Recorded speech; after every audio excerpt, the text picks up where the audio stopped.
Que a paz do Cristo envolva a todos os irmãos, a todas as pessoas nesses momentos difíceis que a humanidade enfrenta. E que esse estudo possa amparar a todas essas pessoas, fortalecer o ânimo e com a certeza de que tudo vai passar, com certeza, tudo irá passar. Bem, o estudo que eu escolhi é do Evangelho segundo o Espiritismo, capítulo 2, Meu reino não é deste mundo, e eu escolhi o item, o ponto de vista. Muito atual, né? Todo o Evangelho de Jesus é muito atual. E esse capítulo é muito rico, porque logo no início tem uma conversa, né? Logo depois que Jesus foi preso e para ser julgado, ele tem uma conversa com Pôncio Pilatos. E Pôncio Pilatos era o governador da Judéia. E Jesus, né, o governador planetário. E aí Pilatos pergunta a ele se ele era rei.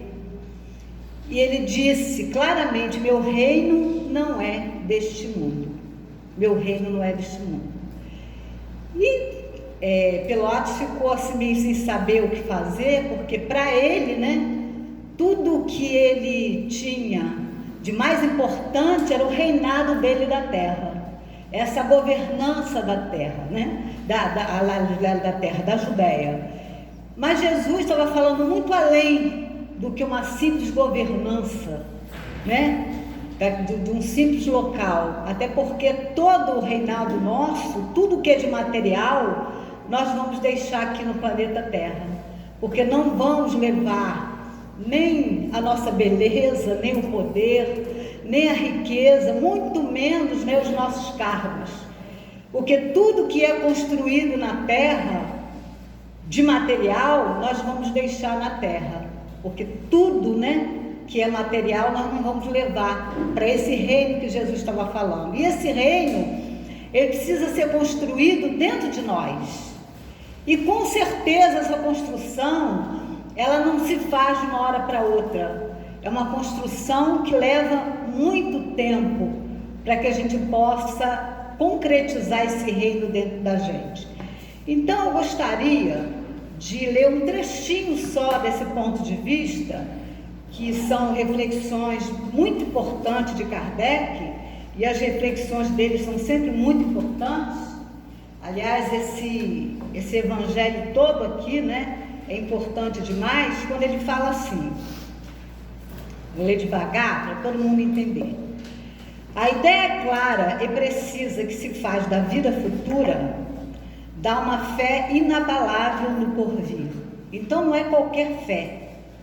Ele fala que a ideia clara e precisa é só mesmo uma fé inabalável, uma certeza, uma confiança inabalável no porvir, naquilo que vai transcender, e essa fé tem imensas consequências sobre a moralização dos homens. Ela muda completamente o ponto de vista sobre o qual eles encaram a vida terrestre. Então eu vou ficar só com esse pedacinho aqui, que já tem assim um material enorme para a gente refletir.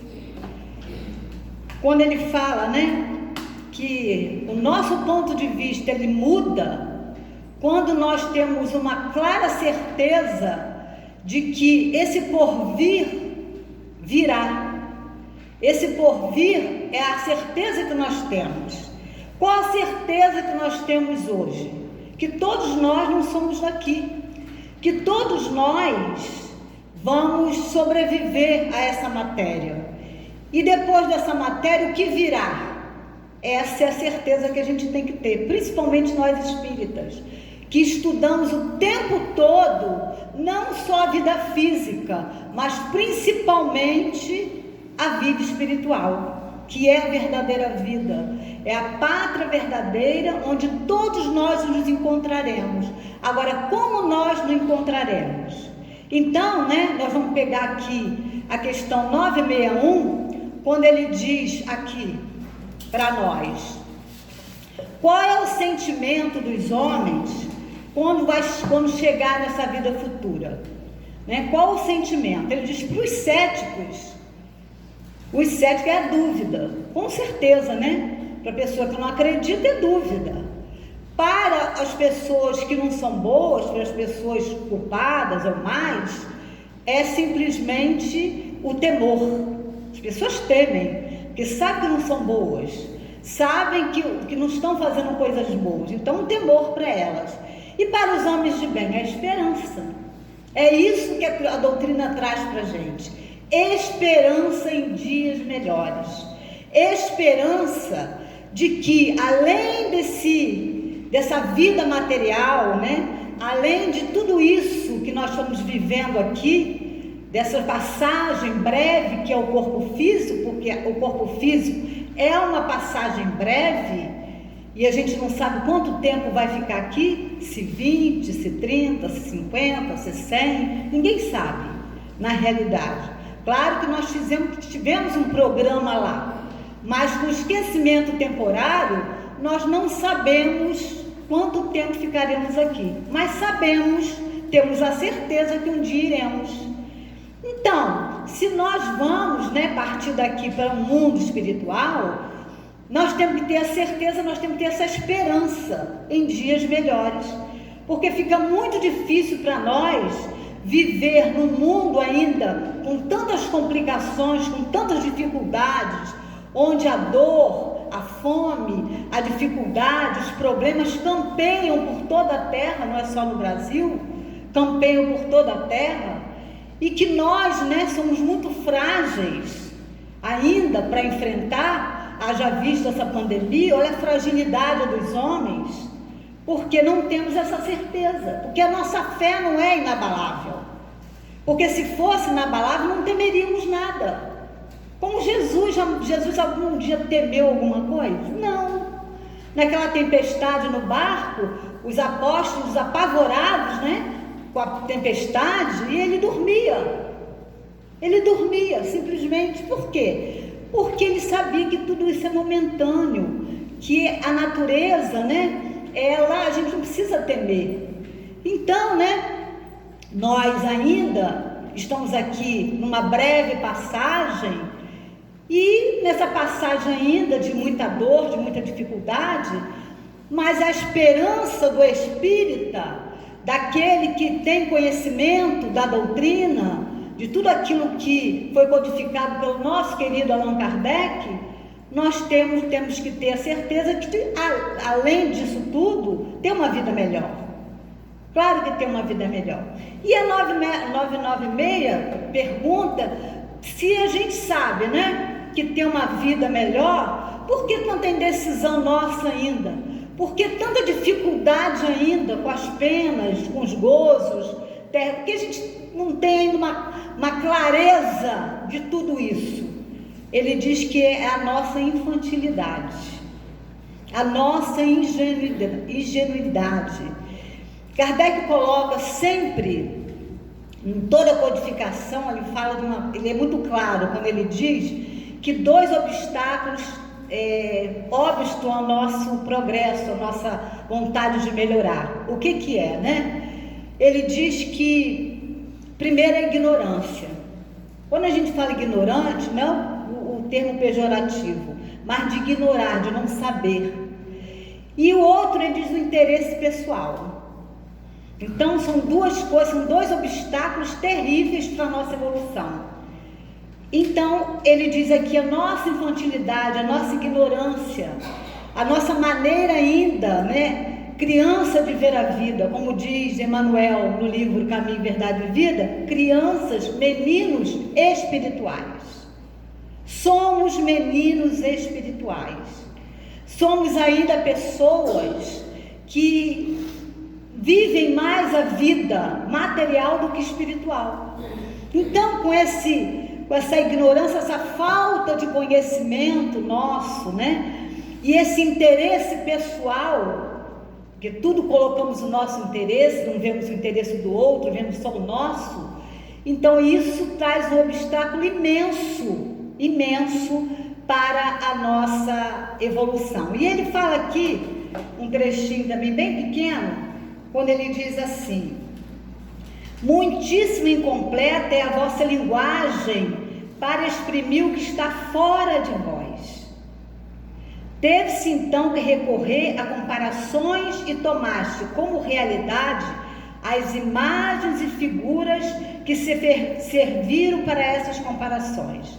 À medida que o homem se instrui, olha aí, né? A falta de conhecimento, melhor vai compreendendo o que a sua linguagem lhe pode exprimir. Então, para nós ainda é muito difícil entender essas coisas. Por mais que estudemos, né, a doutrina espírita, para nós ainda é muito difícil, porque muita coisa, né, ainda não compreendemos. E o Hermínio Miranda, ele fala uma coisa muito interessante nessas reflexões que Kardec faz, né? Desse ponto de vista, ele traz muitas reflexões para nós. Hermínio Miranda fala: o cristianismo, a mensagem esquecida. E Hermínio coloca ali no seu livro que enquanto o cristianismo, né, o evangelho de Jesus, não foi entendido, compreendido, analisado e refletido, fica muito difícil para nós. Então a doutrina está conosco aí pouco tempo ainda, mas ainda é muito desconhecida para nós. E o cristianismo já está com a gente mais de 2000 anos, também ainda é muito esquecido. Jesus é muito esquecido. Então, para nós nos prepararmos para essa vida futura que nos aguarda, nós temos que compreender isso. Porque Jesus, ele falava o tempo todo de um reino que não está aqui. Pilatos falava da governança dele. Jesus falava do reino dos céus. Esse reino dos céus que aguarda a cada um de nós. Mas para alcançar esse reino dos céus, nós temos que desenvolver todas as nossas potencialidades. Nós temos que entender todo e compreender todo esse evangelho dele. Porque ele diz: eu sou o caminho, a verdade e a vida. Ninguém vai ao Pai se não for através do meu intermédio. Dele, dos seus ensinos que ele estava falando. E Jesus, quando ele falava para nós, eu sempre repito isso, falava para espíritos imortais. Ele falava de uma vida que não é aqui. Quando ele curava todas as pessoas, ele deixava bem entendido que se as pessoas não se modificassem, mudassem o seu estilo de vida, mudassem a maneira de ver a vida, voltaria a enfermar. Porque a enfermidade, né, ainda é necessária para a nossa reflexão. Imagina se não houvesse a dor. Como a gente iria refletir? O sofrimento não, ele é opcional. Agora a dor, ela é necessária, porque quando dói em mim, eu sei como é que vai doer no outro. E a minha maneira de ver ainda a vida é muito tosca, porque não nos vemos como irmãos. Não nos vemos como irmãos. Nós ainda, né, vemos o outro como nosso adversário. Como alguém, se está tudo bem comigo, que me importa o outro? Que me importa o outro? Então, tudo isso que tem acontecido no planeta, né, e não tem sido fácil, ninguém está dizendo que é fácil enfrentar tudo isso, tem uma razão de ser. E a razão de ser é acordar a humanidade para uma vida melhor. É acordar a humanidade para tudo aquilo que ela precisa realizar. Todos nós temos realizações e precisamos realizar isso.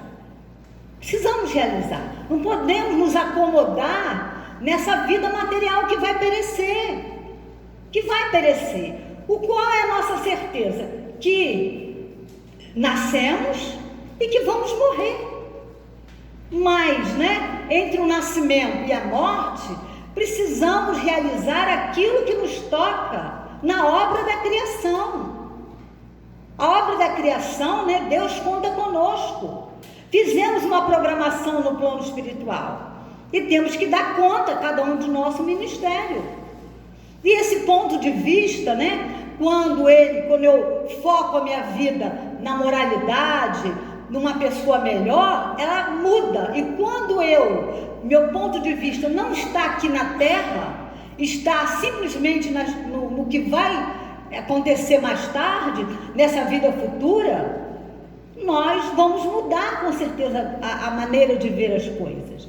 O Fernando Pessoa, ele diz uma coisa muito interessante, ele diz que a morte é uma curva. A morte é uma curva. O que está atrás dessa curva? Não sabemos, né? Até porque a gente passa um tempo aqui e esquece que já fomos lá. Nós já viemos de construções. A nossa vida hoje, né, não começou quando nós nascemos. Ali no nosso nascimento, nós trazemos no nosso bojo, né? Nós trazemos em nosso perispírito toda a nossa bagagem. E não é só bagagem ruim, gente. Trazemos muita bagagem boa, trazendo muitas experiências boas que tivemos também. Então, né, cada nascimento, cada mergulho aqui na Terra é uma oportunidade de eu melhorar a minha vida, de eu me melhorar como espírito imortal que eu sou. Então, essas reflexões que Kardec traz, né, que Jesus trouxe, ele reviveu para nós, porque o Espiritismo é o cristianismo redivivo, vem reviver.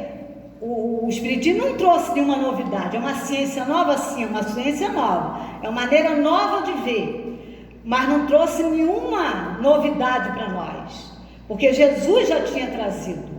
Ele veio reviver esses ensinos, ele veio trazer uma maneira mais fácil, mais palpável para nós, para o nosso entendimento, porque lá quando Jesus falava, né, aquele povo que estávamos lá, eram ainda povos não amadurecidos, para entender profundamente o que é a vida espiritual, o que é a vida futura.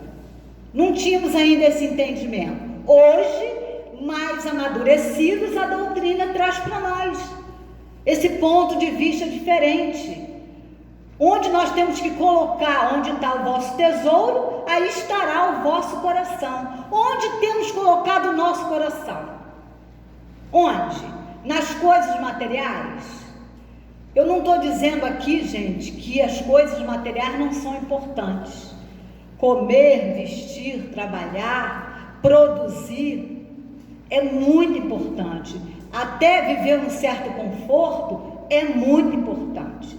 Só que, como nós temos que encarar isso? Encarar de que isso tudo vai perecer um dia. Tudo isso vai perecer um dia. O que nós vamos levar? Qual a bagagem que nós vamos levar? Aquilo que construímos como espírito que somos, e não como matéria. Não adianta pensar que eu vou levar as coisas materiais, porque eu não vou. E a doutrina nos ensina isso, nos mostra claramente isso, que para ser feliz aqui, nós podemos ser felizes, sim. Podemos ser felizes, sim, uma felicidade relativa, claro. A felicidade verdadeira ainda não podemos construir aqui ainda. Mas essa felicidade que dá para construir nesse planeta, podemos construir, sim. Agora, baseada em quê, né? Na dor do outro, na dificuldade do outro, como, né, eu vou construir minha felicidade se eu não tenho visto com respeito, com amorosidade o meu próximo? Como construir isso? Então, né, quando Hermínio Miranda fala que o cristianismo é uma mensagem esquecida, e é uma mensagem esquecida, porque esquecemos, né? Esquecemos diariamente, e Jesus sabia que nossa memória não era muito boa, por isso que ele disse que ia mandar o Consolador, para rememorar os ensinos que ele sabia que ia se perder, né? Durante toda a trajetória, que é quando ele se fosse. E Jesus é a maior prova da imortalidade, é a maior prova, que depois da crucificação, ele apareceu para quem? Para Maria Madalena, ou Maria de Magdala. Foi a primeira pessoa que viu Jesus, não foi a sua mãe. Então, ele mostrou ali que ele seria, né, ele estaria com aquelas pessoas que se esforçassem. Ninguém fez esforço maior na terra para a mudança do que Maria de Magdala, porque conheceu vícios terríveis, né? Ela conheceu vícios terríveis na terra e se transformou, e tirou aquilo como um grande aprendizado, que ao se encontrar com Jesus, ela promoveu essa mudança. O ponto de vista dela mudou assim, radicalmente. Ela mudou a sua vida, deixou para trás toda aquela riqueza que ela tinha construído com a prostituição. Ela deixou toda aquela beleza que ela tinha, ela esqueceu de tudo e foi cuidar de quem? Cuidar de leprosos, porque a hanseníase naquela época, né, ela não tinha cura. Era uma doença terrível, né, que dilacera todo o corpo vai se decompondo em vida, e foi ali que ela foi trabalhar, com aquelas pessoas, levar esse evangelho de amor para essas pessoas, confortar essas pessoas. E como a terra precisa de conforto, principalmente nos dias de hoje, como a terra precisa de Jesus, dos seus ensinos, como nós precisamos mudar a nossa atitude, né, com o outro, porque conhecer Jesus é mudar a nossa atitude, como fez Maria de Magdala, como fez Paulo de Tarso, como fez tantos outros. Essa mudança de vida. E nós ficamos acomodados demais na matéria, nas coisas materiais, esquecendo, né, que vamos ultrapassar essa matéria, que vamos encarar essa vida espiritual. E o que nós podemos esperar da vida futura? Depende do que a gente está construindo hoje. Não tem milagre, gente, não tem varinha mágica, não tem porção mágica. Tudo que eu estou construindo hoje é que eu vou encontrar amanhã na vida espiritual. A vida espiritual é a minha construção, é toda aquela construção que eu tive, e principalmente o que eu estou semeando agora nesse hoje, nesse agora. Então tudo aquilo que eu semear hoje, eu vou colher amanhã.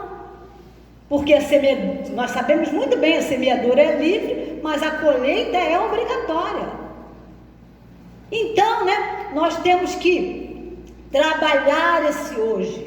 O hoje é extremamente importante. Os dias estão difíceis, mas os dias têm sido difíceis mesmo na terra. Jesus encarou, né, uma população ignorante, um povo ainda rebelde, necessitado, e no entanto, ele tratou isso com muita naturalidade. Mas nós colocamos muitos obstáculos para que a gente dê um passo para frente. Muitos obstáculos. Para nós, né, tudo vira obstáculo. Para nós tudo vira obstáculo. Ler a doutrina é um obstáculo, viver os ensinos é um obstáculo, trabalhar na casa espírita é um obstáculo, tudo para nós é um obstáculo. Mas precisamos vencer, porque para nós espírita é muito claro essa vida futura. Não podemos mais ter dúvida é para os céticos, como ele falou. Porque todo dia nós vemos as pessoas saírem daqui, todos os dias, e agora em doses ainda maiores. Todo dia nós estamos vendo isso. Será que é com os outros só? Ou a nossa vez vai chegar também? E quando, né, essa morte que vai chegar para nós um dia, se ela nos encontra preparados para enfrentar essa luta, fica muito mais fácil do que a não aceitação. E o espírita ainda tem muito medo da morte, tem sim. Mas eu digo, não é o momento de morrer, é o que vai encontrar do outro lado. Vai encontrar. Mas se eu for uma pessoa de bem, se eu fiz boas construções, se eu realmente coloquei a minha vida na moralidade, e nós estamos desenvolvendo isso a cada dia, por que eu vou temer? Por que eu vou temer?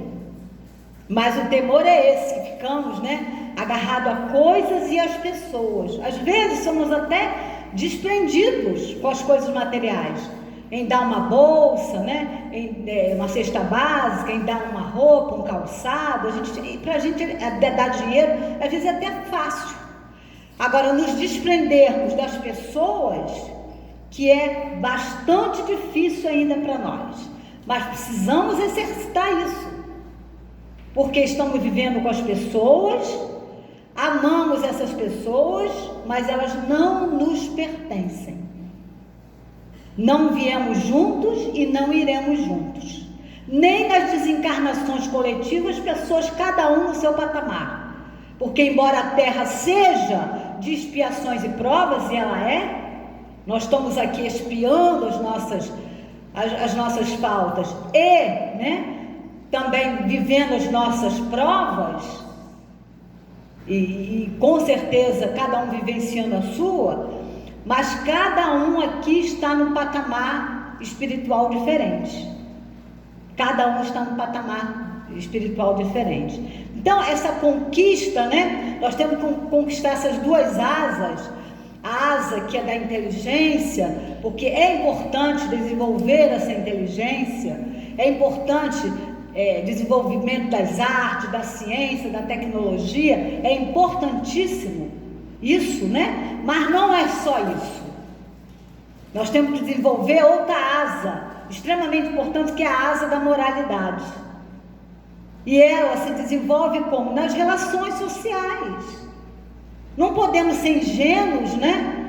De achar que as relações sociais não são importantes da nossa vida. Isso é ingenuidade nossa. Não podemos ser ingênuos. E é um contato um com o outro que a gente vai aprendendo, porque somos alunos de um e professores de outro.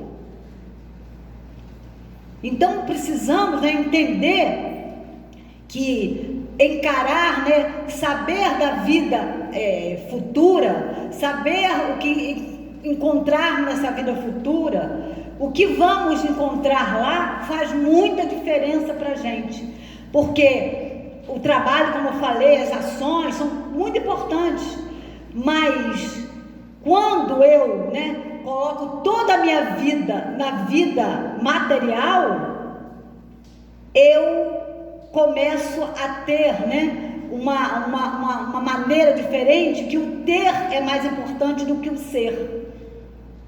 Ter coisas é mais importante do que o que eu sou na realidade. O que eu sou na realidade?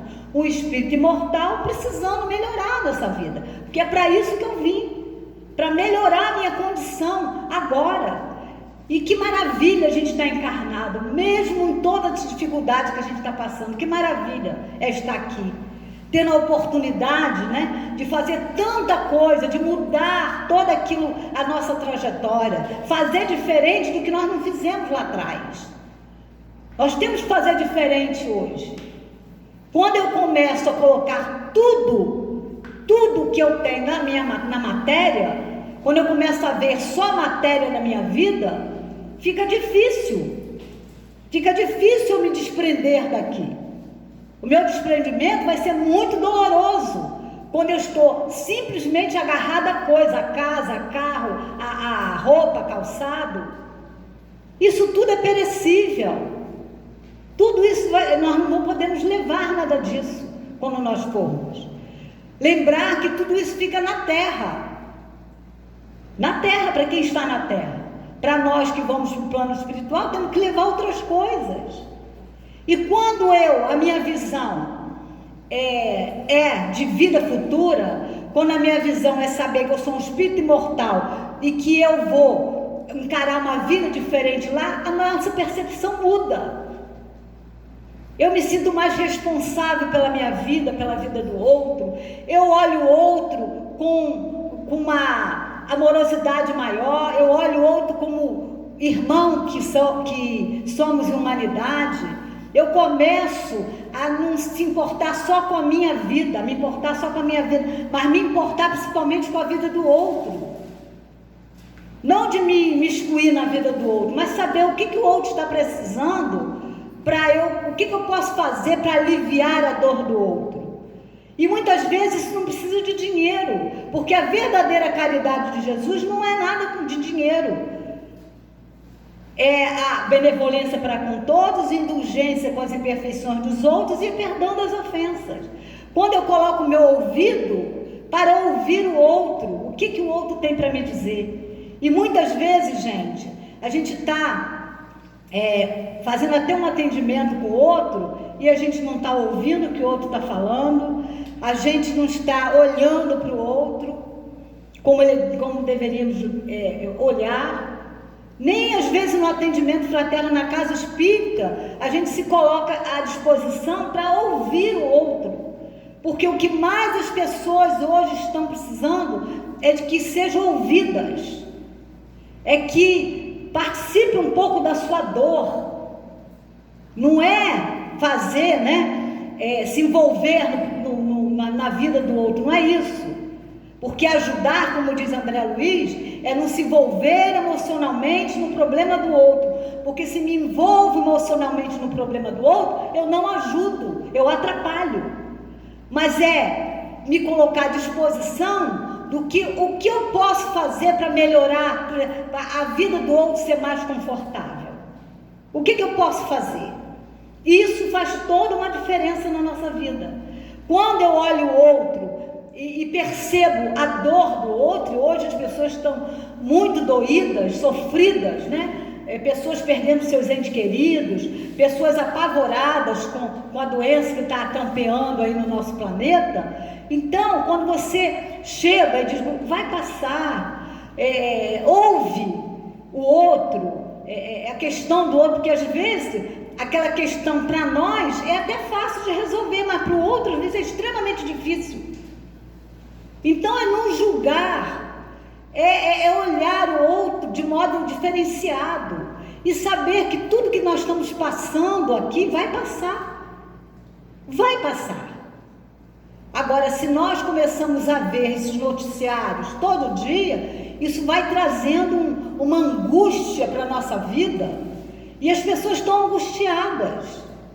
E quando eu paro perto do outro e dou uma palavra de carinho, um olhar consolador, ou empresto meus ouvidos para ouvir o outro, isso faz uma diferença enorme.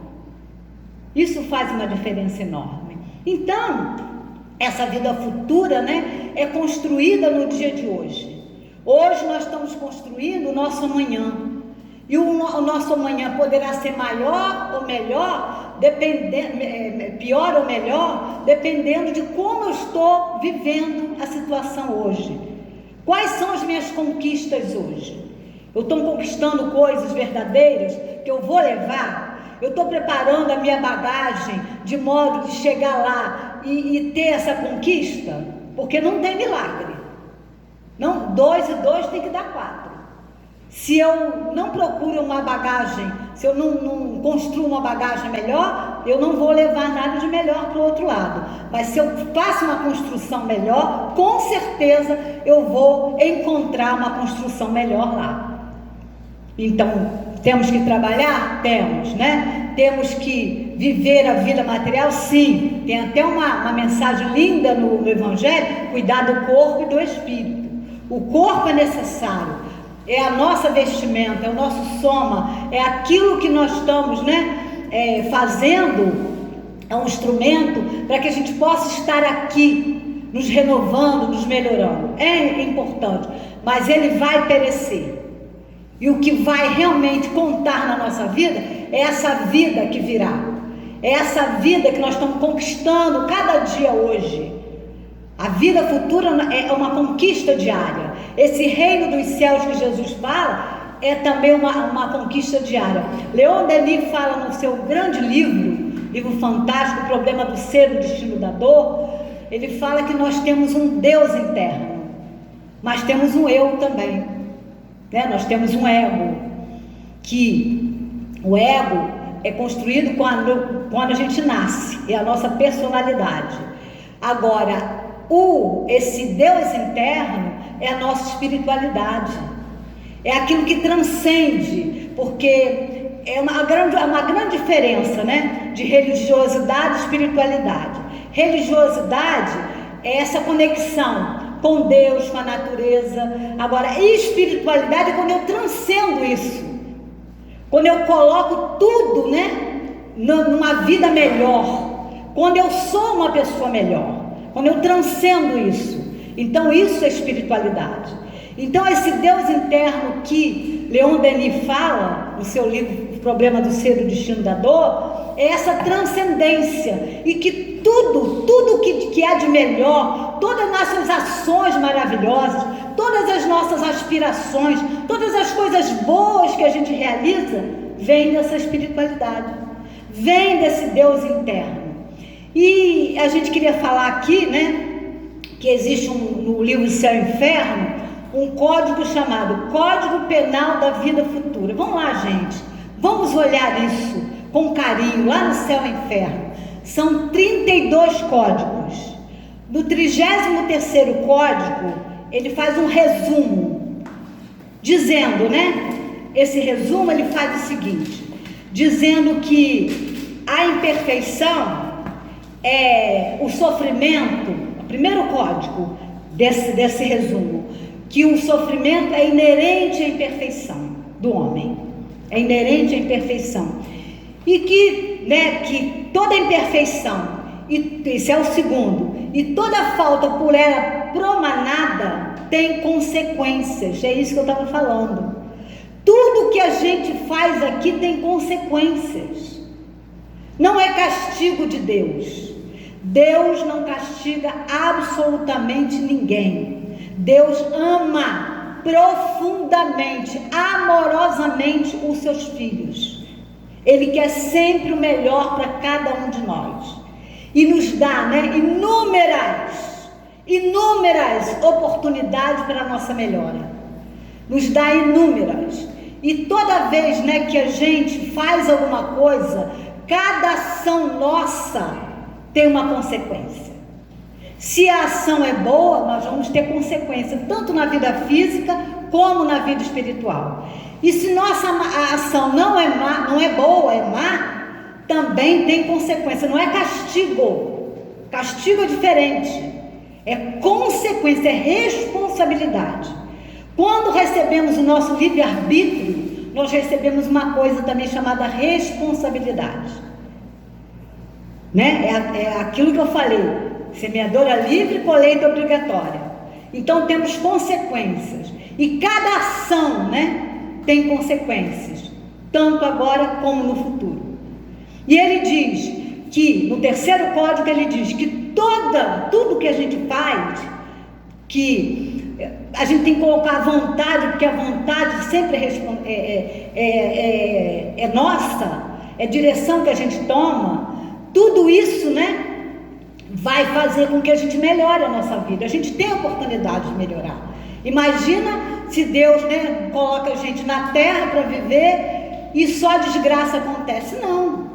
É que o nosso cérebro, infelizmente, ele registra só aquilo que realmente nos toca o sentido.